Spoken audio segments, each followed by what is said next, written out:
Welcome everyone to the Monday Night Wars. This is Joe, your host of the Break Room Podcast, when we're live on YouTube, August the 7th, 2022, with Vin Vitale and Chris Sweet. The Monday Night Wars. Yeah, so Vin, you're getting to see kind of like the hot period now of where the show on A&E. This is the fourth episode in WWE Rivals on A&E, and now the things are getting hot and heavy. And it's not a one-on-one battle where it's two wrestlers. Now it's company versus company, station versus station, and it is an all-out war. This was the pinnacle of Monday nights.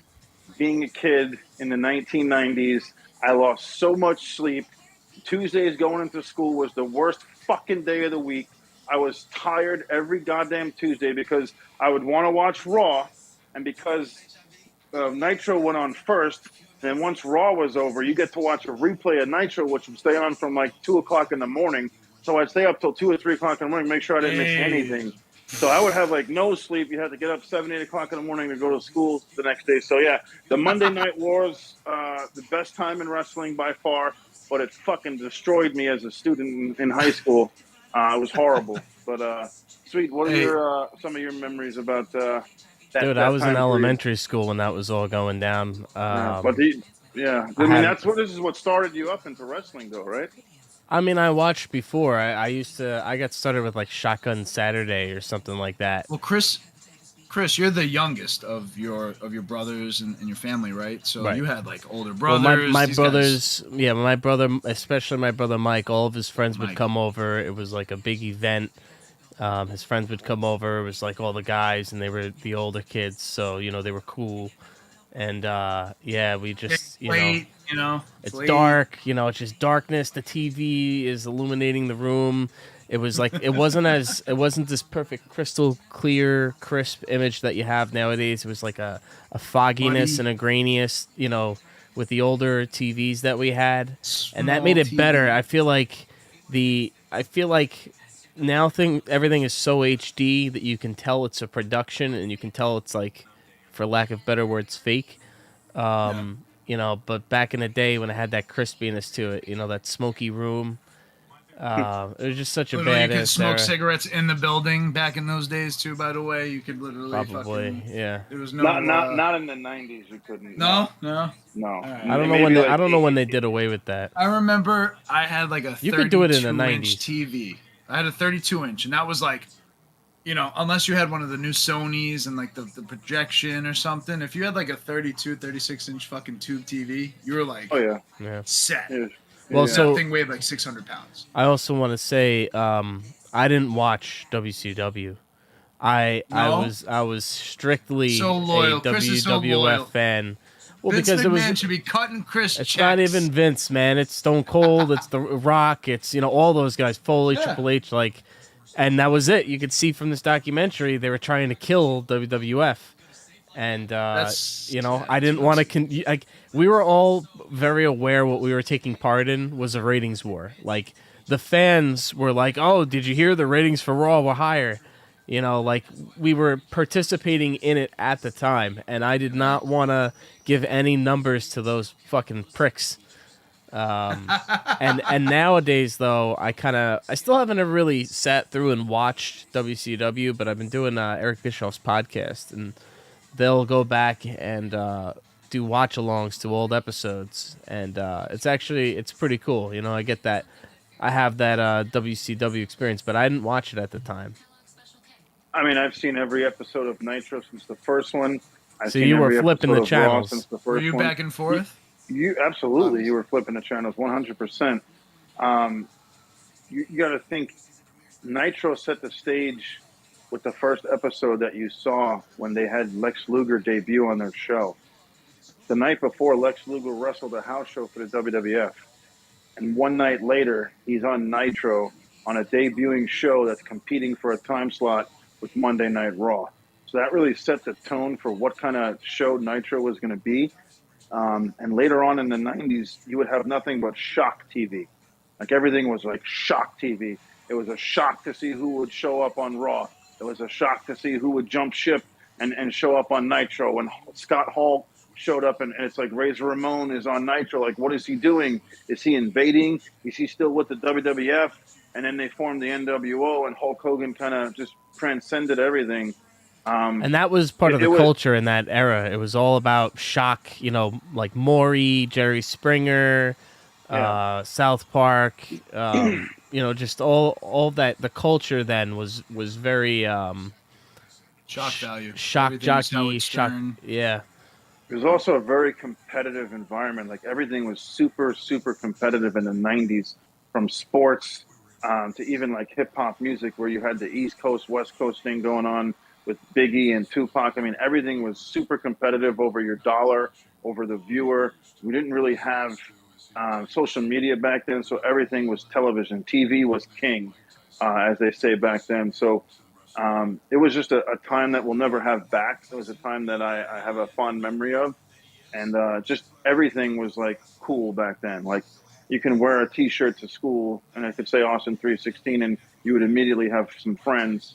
Whereas, the 80s, if I wore a Hulkamania shirt, they might consider me a nerd or I'm kind of weird and stuff like that. And the video games were perfect, man. The video games were so fucking good because it started with WCW versus NWO Revenge, and then that became WrestleMania, and then No Mercy. So the video games are great. The toys. I mean, I didn't really have any WCW toys. They didn't really have a strong toy line, right? Their toy line got bounced around from toy maker to toy maker. So no, they had some okay stuff.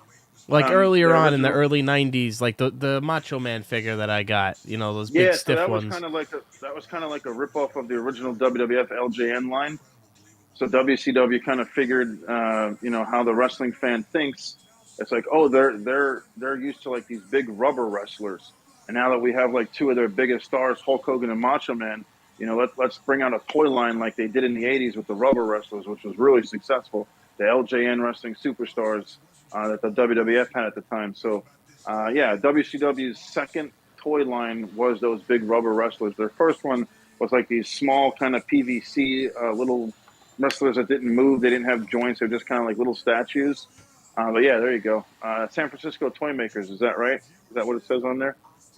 On the box? The original toy, San Francisco, Toy Makers San Francisco. And then underneath it says Made in China.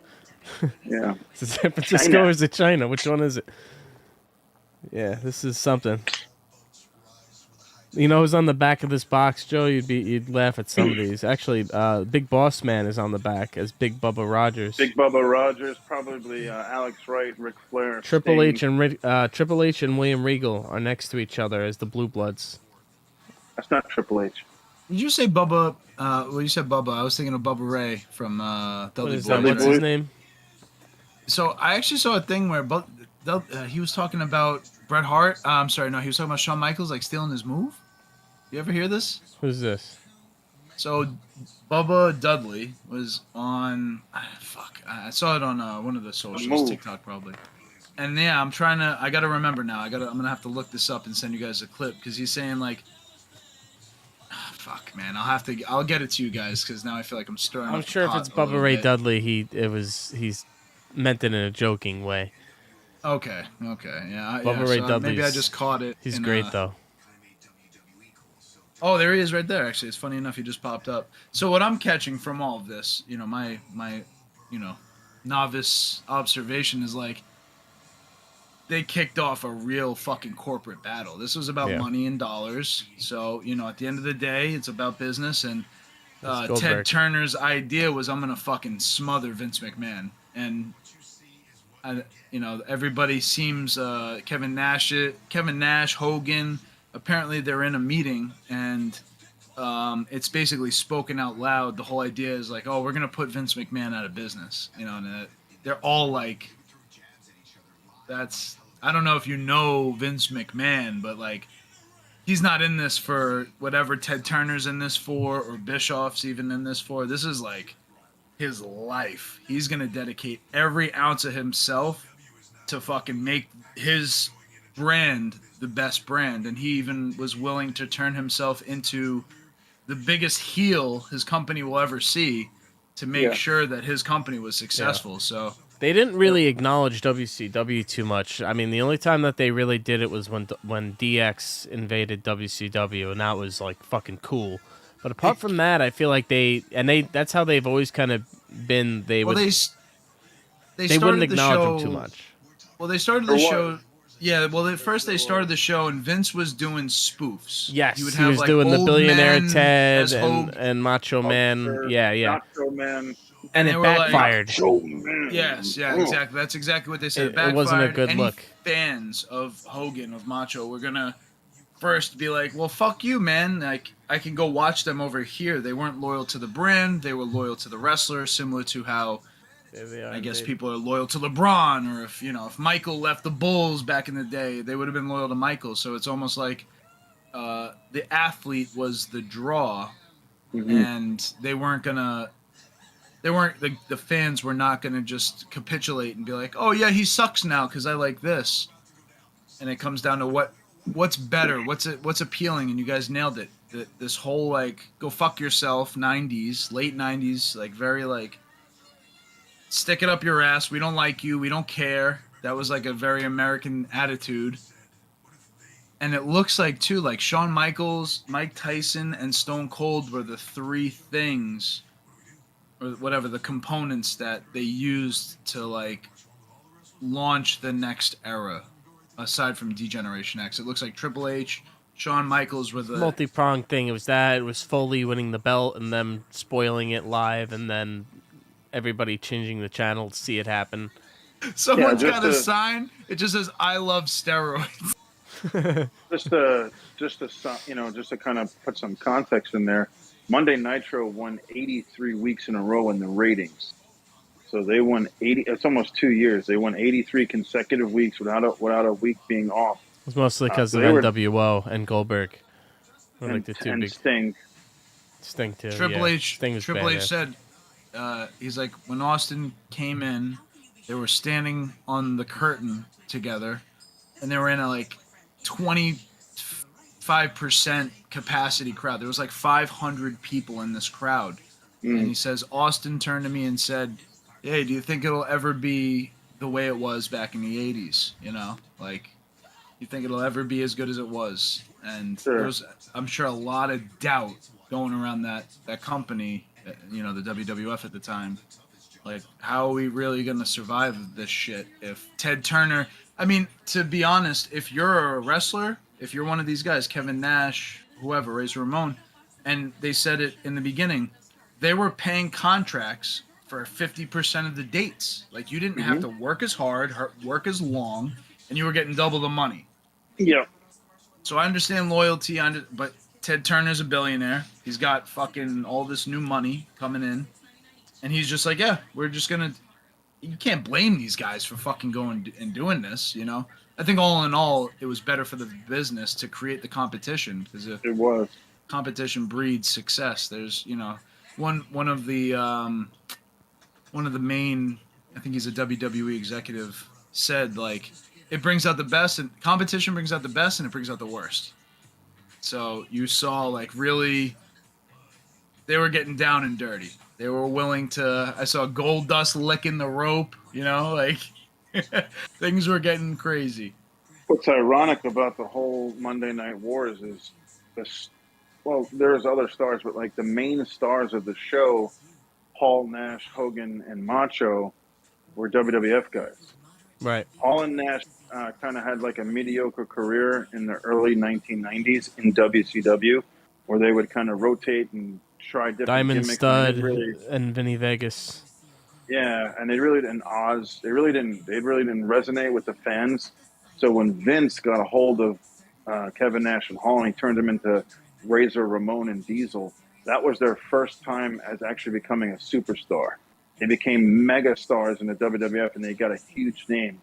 So by the time that they went back to WCW, they were already household names. They were former champions in the WWF, so they were huge stars to go back. So that was like the biggest turning point in Nitro. And it was the way they were presented too. The way that they came out. Like they were presented like they were the WWF guys invading the WCW guys. They were saying that, the audience... Perception of that was that, Like, is this a crossover? Is this on purpose? Yeah, but then you look at the guys in the WWF who were kind of trying to take the reins. 3 of them were fired by WCW: Mick Foley, Steve Austin, and Triple H. That's what I was gonna say. A lot of those guys were WCW guys, and they went over. Got fired. Right. They were pissed. Austin also. They wanted payback for sure. Gold Dust. I mean, Dustin Rhodes. He came even from Vader WCW as well. You know. Yeah, and a lot of those guys knew that even though WCW was whooping their ass because of NWO really more than anything, they knew that WCW sucked. Like the structure that they had, the lack of direction, they knew about it. Undertaker was told by fucking Ole Anderson that you'll never draw a dime. People will never pay to see you. Stone Cold was like, all of these guys were kind of like kicked in the ass on the way out. Fucking assholes, you fired me. What? Yeah. So yeah, is that what happened? I did just watch Stone Cold. So Stone Cold, Steve Austin got fired from WCW and went to ECW. He was injured at the time, and they just felt like he wasn't really drawing. They didn't really have a spot for him. Also, at the time when Austin was kind of injured in WCW, they had just onboarded Hulk Hogan and Randy Savage to huge contracts. So they were looking got lost in the shuffle. Make cuts. Yeah, they kind of got lost in the shuffle, trying to cut corners elsewhere. So Bischoff basically fired Stone Cold through a fax machine and really fucking pissed him off. And Paul Heyman, who was really close with Stone Cold, when Paul Heyman was his manager in WCW, this is when Paul Heyman broke away from WCW and formed ECW and took the reins from Todd Gordon, who was the original owner of ECW. He called up Steve Austin and asked him to come out to ECW. And Steve's like, I can't do nothing. I can't wrestle with the shit, my knee, my back. Yeah, so Paul's just like, just talk. Just come out here. You're pissed off. I got a TV show. Let's talk about it. And Steve Austin delivered one of the greatest promos in the history of wrestling. I saw that one. They're talking about now. They're talking about Foley, how everybody changed the channel when Foley won the belt. Oh, went back? Yeah, they fucked themselves with that one. So, all right, here's what I want to say. We've been doing these WWE Rivals reactions, and it's a reaction to the show, so I'm going to criticize the show aspect of it. This documentary sucks compared to some of the documentaries that they have. There's a really good one. Mike Yao, friend of the show, has been watching it himself. It's called the Monday Night Wars. And it's like a series. It's a series. Yeah. It's very good. It gets a little repetitive after like episode 10. They use some episodes. Yeah, see, that's the thing is all of this stuff is like has been retold so many times, and it's almost got like a new. But it's got like a new spin on it, though. That's the thing that I don't like about it is it's got like this modern spin, and the further you get away from the time, the more diluted they got like this panel and cool Kevin Nash is there, but then there's a bunch of other fucking people who had nothing to do with it. Like I don't like the format of the show itself. It is cool to see Eric Bischoff on here, and it is cool to get modern perspectives too. But yeah, there's better documentaries to tell this story with the real emotion that you had at the time.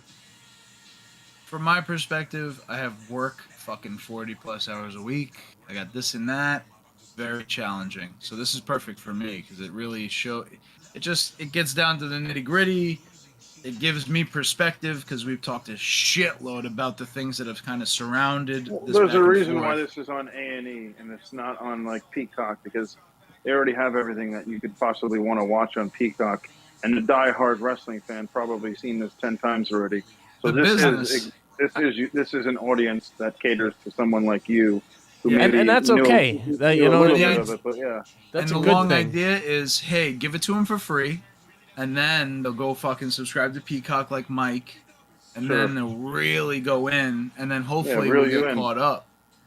Well, it's that, and it's also that they were doing Darkside of the Ring on Vice, and Vice is owned by A&E, and WWE was like, apparently, this rumor and innuendo, WWE was like, hey, fuck you, we're not going to do any like documentaries with you and shit if you continue to show Darkside of the Ring, because it didn't paint them in a good light, especially after that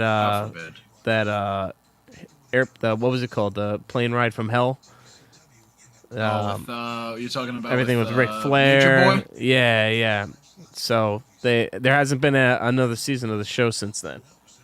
Oh, I see. They put the screws to them a little bit. Whereas this is like a nice little saran-wrapped version of the story fed to you by the WWE cafeteria.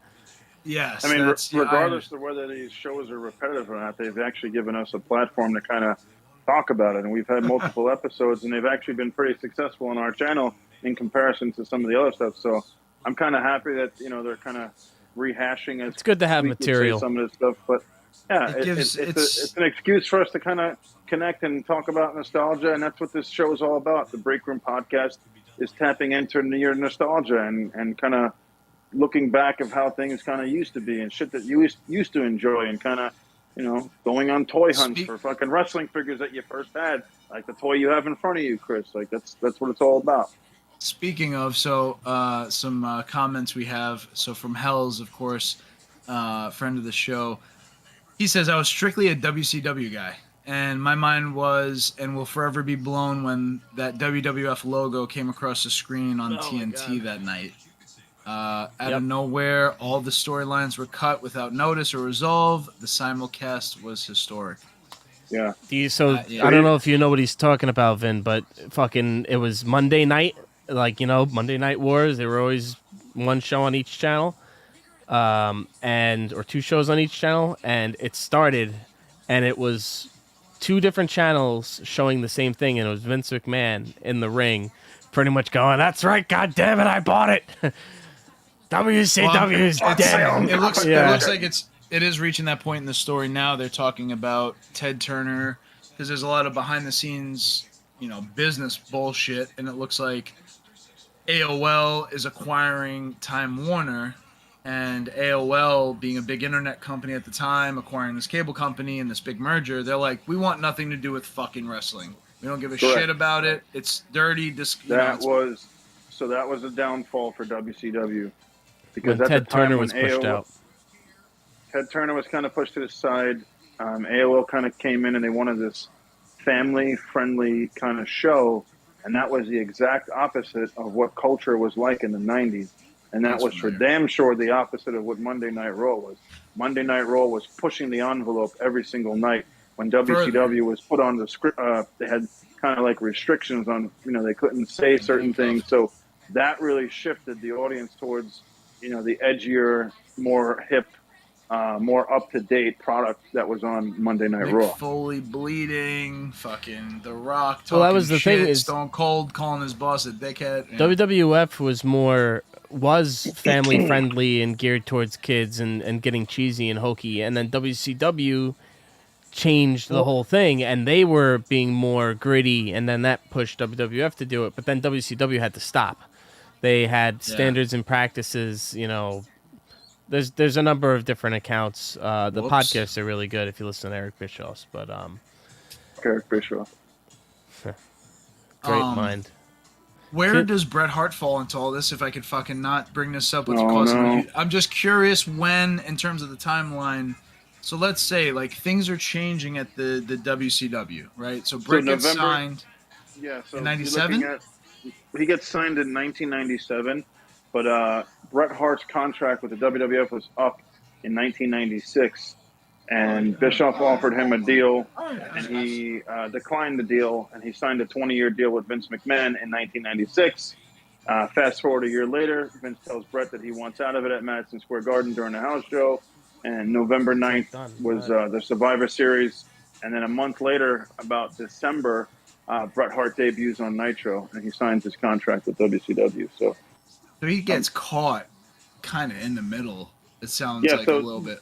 There was probably another 6 or 7 month period where WCW kept up that momentum, and they retained the ratings, and they became the ratings champion. And then that fateful night that Chris kind of spoke about is Tony Schiavone said it on the announce table on Nitro. He said, there's no reason for you to switch channels and go watch the other guys because, the guy over here who used to be Cactus Jack, Mick Foley, is going to become their world champion. That's going to put asses in seats. Ugh. And then that was kind of paraphrasing what he was saying, but Mick Foley was so beloved Anytime that you have a title change, anytime you have a title change, people want to see it. Doesn't matter like who's winning the title. Like obviously, if it's someone that actually people love and enjoy and respect, they definitely want to see that person celebrate and get that moment. So they fucking shot themselves in the foot, and over 500,000 people turned the channel to Raw that night, and they never turned back. So that's bad business, man. That's crazy because I feel like Mick Foley, transcends the branding. He's like he went to ECW. He went there. He started in his backyard on Long Island. All this kind of he's a folk hero of wrestling of sorts. That's also the other thing too is didn't Stone Cold win his first title on like a Raw event? It wasn't pay-per-view or anything. No, okay. He won his first title at WrestleMania 14 against Shawn Michaels with Mike Tyson as the referee. That was Stone Cold's first title win, WrestleMania 14. Okay. But they weren't winning the ratings then. The ratings were kind of going back and forth. They win one, we win one. So it wasn't until that Mick Foley Raw where they actually took hold of the ratings and they never looked back. But the ratings were kind of going back and forth for a while. Holy shit. Okay. And everybody was in that Foley match. I mean, it's got DX, it's got Ken Shamrock, I think. It's got Stone Cold, Vince, Shane. That's with the tax? Is this what they're showing? He's against The Rock, right? Yep, on Raw. Oh, so this was... next Sunday looks like fucking Mick Foley and... Was it Triple H? Did Mick Foley and Triple H have a big... Yeah, they did. They did. Okay. Yes, they did. Triple H retired him. There we go. Mm-hmm. So I keep calling Triple H number 11, by the way. Yeah. Well. Number 14-time champion. No, so that'll be a good one too. I'm gonna obviously keep watching these. It was 83 weeks, I believe. 83 so weeks. When That's the name of WWF Bishop's podcast, 83 weeks. So it was when WWF purchased WCW, the problem was that they didn't get any of their top stars because they all had these guaranteed contracts and pretty much were able to not go to they didn't have to work. Yeah. They literally got paid to sit home for like 2 or 3 years because they had guaranteed contracts to just get paid in the event of a buyout like this. So they didn't have Goldberg. The simulcast, here it is. Yeah. I will say that the initial spark that took the audience from the WWF to go into WCW was Hulk Hogan turning into a heel. Yeah. That's what made everyone turn on to Nitro. Absolutely. Because for the first time in 10 years or more than 10 years, Hulk Hogan became a bad guy. And he joined the faction with two guys who just were huge stars in the WWF, and now they were kind of making their own kind of faction in WCW to kind of compete. And the NWO was hotter than fucking hell, man. I mean, there was nothing hotter than the NWO in like the mid 1990s. Not until Stone Cold got like his wind and kind of went on the streak that he did. But I credit Hulk Hogan to kind of turning the tide and kind of shifting the audience back to WCW when he turned heel. Absolutely. That's interesting. They use Shane as the heel, or Shane as kind of the heel or whatever, where Shane was taking over the WCW. Yes. And it was going to be That's Vince what made Shane. it so badass, at least for me watching it. Well, I mean, at the time, it was like, holy shit, no way. Yeah, but then they fucking had Stephanie as ECW owner, and it was just like, shit. First of all, ECW and WCW would never work together. The wrestlers from ECW could not stand WCW. So that whole thing just didn't fucking work. The invasion angle was You weren't horrible. thinking that at the time. You were thinking, fuck, it's cool. I could see ECW guys on TV. When ECW first invaded and they kind of formed a pack and they started attacking, I thought that was awesome. That was done great. And then when a week or two went by and they all kind of combined into like the alliance, I thought that was fucking terrible. The WCW roster at the time was a bunch of jabronis and DDP and Booker T. They had nobody really of any relevance on the fucking roster. So Booker T was the biggest get. And Booker if you remember, though, Joe, Stone Cold was a bad guy at that time. He was a heel, and he ended up being the head of WCW. And it was some funny shit. That's where What was birthed out of. What was birthed out of Stone Cold. Paul Heyman makes a great point right here. What do you say? So Paul Heyman said those contracts were fucking bullshit because a lot of guys were getting paid to stay home, and he's like, so we didn't get NWO versus DX, we didn't get The Rock versus Sting, or the Rock versus Ric Flair. He's like, you didn't get the matches that you would dream of as like a wrestling fan because those contracts were such like nonsense. They were just big payments to kill the competition. The whole thing was designed like they weren't trying to really create their own thing. They were just gonna piggyback and steal. And then, you know, we've talked about like what happened with Bret and other talent, where it's like they didn't even know what the fuck they were doing because the head of it was this billionaire Ted Turner, who isn't Vince McMahon, who didn't grow up in the wrestling community, you know, with the father that he had. And you know, Vince is passionate. Bret is passionate. They're born into this thing. They care about it more than money. Yeah. So for a billionaire to come in and try to steal Ted Turner was nothing more than a checkbook. That's all he was. Yeah. It reads pretty plainly. Of course, obviously everybody speaking as well is like. He had a passion for wrestling. He was the only reason why. Bischoff. Well, Turner did. You're right. But his motivations were became misaligned. It became more about defeating Vince than it was making a good show. The biggest problem, and I don't know if they'll show it on the show, but it's shown in other documentaries and it's spoken well, is WCW was a ratings-driven company where the WWF was a pay-per-view driven company. Right. Your big money was on pay-per-view because you didn't make any money on someone switching the channel to watch Nitro. You made it in advertisers and sponsors on the show. But when someone paid $40, $50, $60 to tune into a pay-per-view, that's where the big draw was. As opposed to WCW, which was run by Turner, which was a TV network. They didn't want shit happening on pay-per-view, then it's not happening on TV. So their focus was put their big matches up and put their big surprises up on Nitro so they can win the ratings. And then a lot of their fucking pay-per-views were flat. Where the WWF's pay-per-views in the late 90s were epic, and they had like these huge moments in time, like Stone Cold finally winning the world title and WrestleMania 15, Rock and Austin, and you had, you know, the King of the Ring with Hell in a Cell with Mankind and The Undertaker. You know, you had all these crazy things on pay-per-view, so it gave you incentive to order the pay-per-view. There were a few WCW pay-per-views that kind of had really great build, but then the finish was fucking terrible. They fell flat. Like Starrcade 1997 was probably the biggest storyline that WCW ever had. When Hulk Hogan went bad guy and he became a heel, Sting kind of revolted against Hulk Hogan. And he felt like his soul was kind of taken out of his body.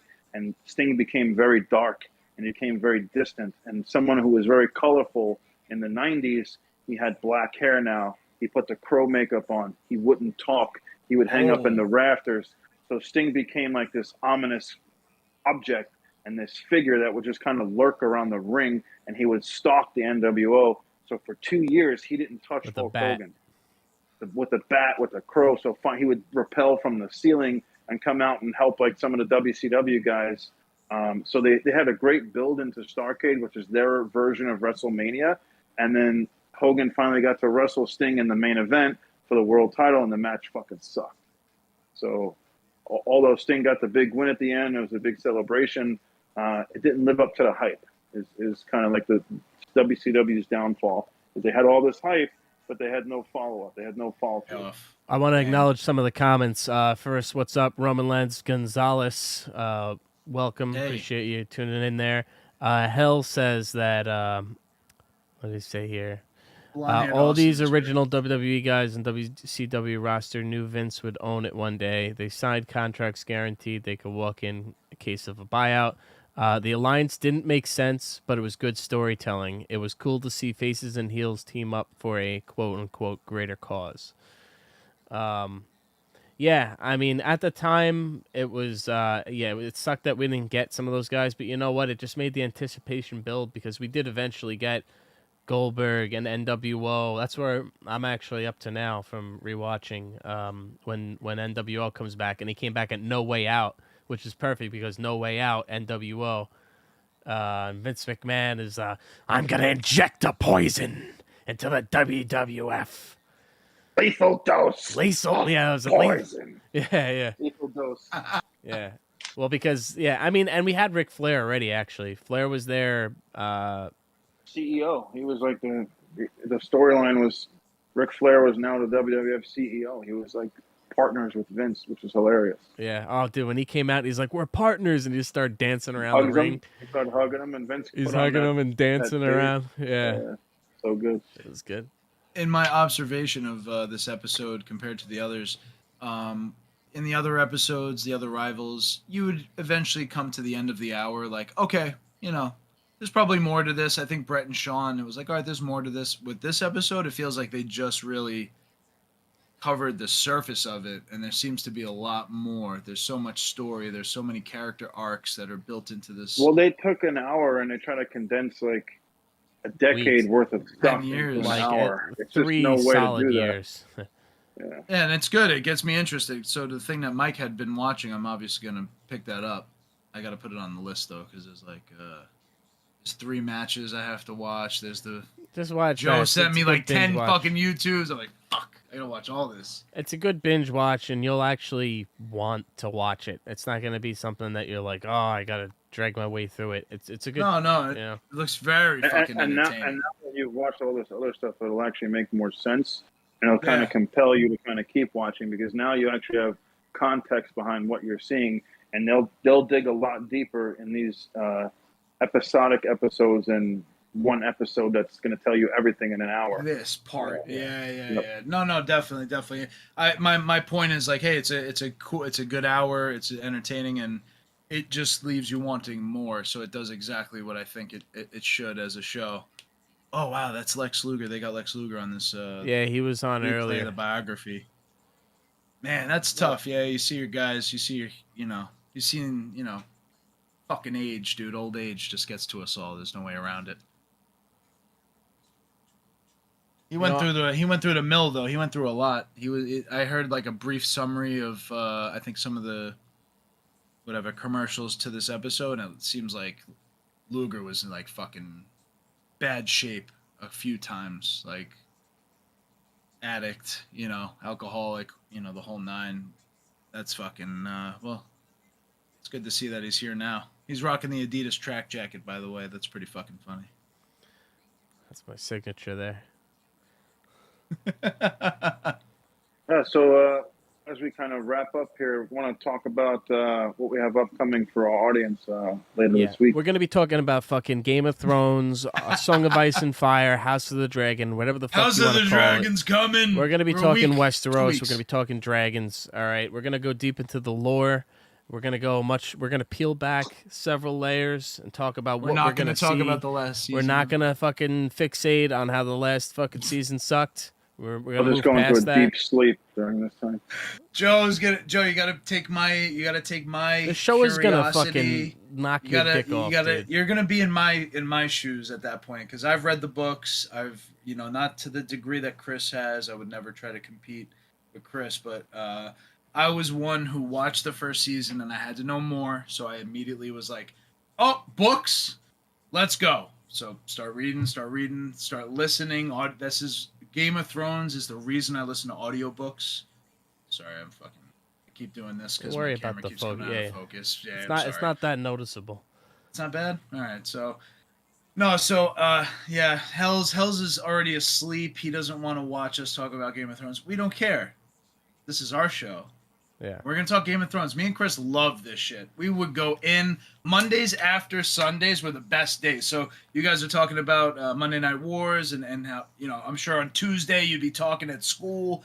That's how we were. We all got together. We would get together on Sundays and watch it together. There's no show really before, apart from wrestling for me. Sopranos was my... Yeah, we're talking like fucking Sundays 20 years ago. Together with friends. It was a big deal. 20 years ago. Game of Thrones... There's been no show since that we've really gathered for, and I really hope that it broke up friendships. That's how bad it ended. It killed friendships. I have an encyclopedic knowledge of A Song of Ice and Fire, Westeros, whatever you want to call it. So I'm looking forward to. And if you don't like it, Hells, you can go fuck yourself, because I'll just come into the PlayStation party. We got 2 words for you. Suck it. Yeah. All right. There you go. We'll catch you guys next week, next Friday. Game of Thrones, Song of Ice and Fire. Winter's coming. Thanks for everybody. Leave us up for I think it's 30 to 60.